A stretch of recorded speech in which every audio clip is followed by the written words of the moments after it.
अमेठी में स्वर्गीय इंदिरा गांधी के जन्मदिन के अवसर पर आज मुंशीगंज स्थित संजय गांधी अस्पताल पहुंचे अमेठी सांसद किशोरी लाल शर्मा। सांसद किशोरी लाल शर्मा ने अस्पताल पहुंचकर इंदिरा गांधी के चित्र पर माल्यार्पण कर नमन किया। सांसद किशोरी लाल शर्मा ने ज्योति कलश फाउंडेशन के तहत से स्वैच्छिक रक्तदान शिविर का उद्घाटन किया।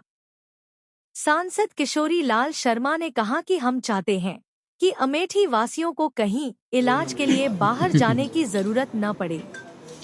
अमेठी में स्वास्थ्य के मामले में अस्पताल बढ़िया होगा। सांसद किशोरी लाल शर्मा ने मीडिया से बात करते हुए विपक्ष पर बोला हमला। विपक्ष के लोग सिर्फ बांटने का काम कर रहे हैं। वोट बटेगा नहीं तो बीजेपी सटेगा नहीं। बीजेपी सिर्फ नारों की बात करती है, न कि देश के युवाओं के रोजगार की बात करती है।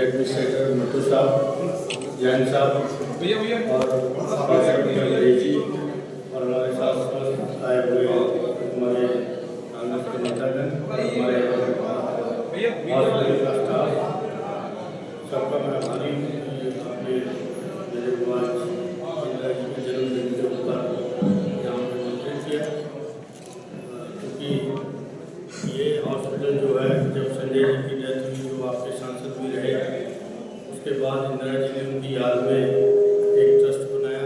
ट्रस्ट बनाने के बाद इस हॉस्पिटल की परिकल्पना करी गई कि जो यहाँ की जनता को समर्पित है। आप देख रहे हैं कि यहाँ से जब से भट्टू साहब ने चार्ज संभाला तब से बहुत सी चीज़ें बेहतरी हुई।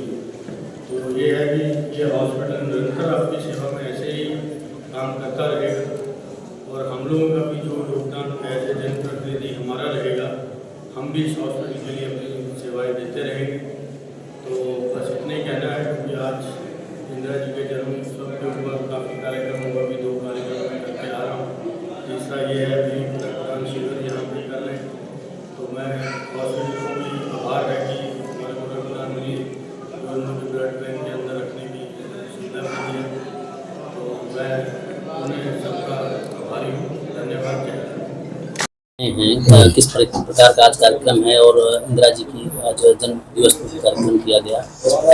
नहीं, आज इंदिरा जी का जन्मदिन था, उसके ऊपर हमारे सेंट्रल ऑफिस में भी उनको माल्यार्पण किया गया और एक स्कूल के अंदर उन्होंने इंदिरा जी के उस पर करते हैं, एनुअल फंक्शन करते हैं वो, उसमें मैंने पार्टिसिपेट किया। अभी एक यहाँ पे ब्लड डोनेशन कैंप था जो संस्था ने किया, उसको किया।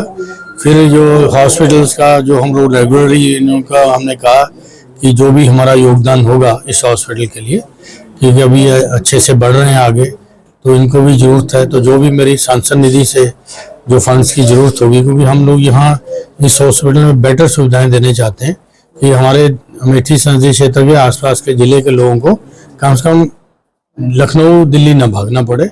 हम लोग वो उनको मुहैया यहाँ कराना चाहते हैं। मेडिकल कॉलेज देने के लिए भी गति देने की बात। हाँ जी जी, उसके लिए भी एक कवायद की गई है। नहीं, वो तो मट्टू साहब प्रयासरत हैं कि 2003 से हम लोग प्रयासरत हैं उसके लिए। तो वो है कि एक बार एनओसी नहीं दिया तो कुछ उन्होंने बताया, तो हम लोग उसमें सुधार तो किया ही है। तो बाकी चीज़ें हैं जो उसके अंदर फॉर्मेलिटीज़ हैं, तो हमारे को एक बार लेटर ऑफ इंटेंट अगर मिल जाएगा तो हम समय के उस जो टाइम पीरियड होगा उसके अंदर हम हॉस्पिटल खड़ा करेंगे। सर, उत्तर प्रदेश की बात की जाए तो उपचुनाव है। उपचुनाव में कांग्रेस एक भी सीटों पर चुनाव नहीं लड़ रही है। आप सीसामऊ में चुनाव प्रचार पे भी गए, क्या लगता है क्या रहेगा? नहीं, उसमें ये था ना कि एक्चुअली ये 5 सीटें तो समाजवादी की थी जो उनके एमपीज बन गए, खाली हुआ। तो उसमें ये हुआ कि हमारा वोट बटे ना। एक तो ये था, क्योंकि हमने अभी यही कहा कि वोट बढ़ता है तो बीजेपी को फायदा होता है। आप देखो कि उनका वोट कितना है, 35%, 38% या 42%, जो भी है। तो मेजॉरिटी तो बाहर है, भले तो 51 नहीं है उनका। तो इसलिए हम लोगों का ये था, जब हमारी शीर्ष नेतृत्व ने निर्णय लिया कि ठीक है, हम इस मामले में हम रीजनल पार्टी की मदद करेंगे। तो हमारा अनुसरण बाकी लोगों ने भी किया। बाकी लोगों ने भी नहीं लड़ाया, चाहे कम्युनिस्ट हैं या और भी छोटी पार्टियां थी, उन्होंने भी नहीं लड़ाया। हमने पूरा समर्थन समाजवादी पार्टी को दिया। तो उस पर हम लोग लड़ रहे हैं और हमारे कार्यकर्ता हर जगह पे हमारे समाजवादी को इंडिया गठबंधन के तहत हम मदद कर रहे हैं। पूरे देश में कई प्रदेशों में चुनाव भी है, और इवन अगर बात की जाए वायनाड में भी आप चुनाव प्रचार में गए और झारखंड में भी गए, तो अगर देश में सारे चुनावों की बात की जाए तो क्या स्थिति है? नहीं, जैसे मैं वायनाड में गया तो वहाँ तो कहने की बात नहीं, मार्जिन की ही बात है, वहाँ जीत हार की तो बात ही नहीं है। तो वहाँ पे क्या, कोई हमारा यूडीएफ की प्रत्याशी थी प्रियंका जी वहाँ पे, क्योंकि दो गठबंधन है, एलडीएफ और यूडीएफ। तो प्रियंका जी यूडीएफ की मतलब प्रत्याशी थी वहाँ पे, सारे दल मतलब मिलके मदद कर रहे थे, और वहाँ पे अच्छी स्थिति रहेगी। कि मैं वहाँ पे काफ़ी दिन लगा के आया। उसके बाद क्योंकि मैं झारखंड में स्टार प्रचारक था, तो मेरे को वहाँ जाना था, तो 3 या 4 दिन मैंने वहाँ भी रहे। तो वहाँ पे जो है कि लोग, क्योंकि हमारे सरकार की जो वहाँ पे हेमंत सोरेन की सरकार है, उसने 3-4 योजनाएं बड़ी अच्छी वहाँ पे लिया, जिसका मेरे को इम्पैक्ट वहाँ पे मैया योजना का जैसे ये था, तो बहुत अच्छा इम्पैक्ट वहाँ पे नजर आया।